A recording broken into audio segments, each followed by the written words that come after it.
This is the Lone Creator YouTube. We hope this video helps. You start by gathering evidence. You need exact strike details and the original upload. Open YouTube Studio, go to Content, then Rights and Violations. Copy the date, policy cited, and video ID. Once done, download the original video file, transcript, and any supporting files. Timestamps matter.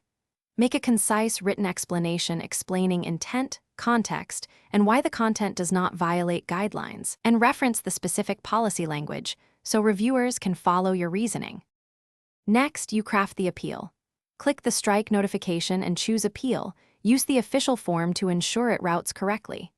Explain how your content fits an allowed exception, such as commentary, criticism, or news, and why it does not meet the definition of harmful content. Be specific and concise. Attach your raw file, transcript, and timestamped examples. Make sure to reference the exact policy clauses you believe apply, so reviewers can compare claim versus evidence quickly. Finally, you monitor for YouTube's response. Check your email and studio regularly because reviewers sometimes ask for clarification. If the appeal is accepted, the strike will be removed. If denied, do not repeatedly file the same appeal. Only re-appeal with new, substantial evidence.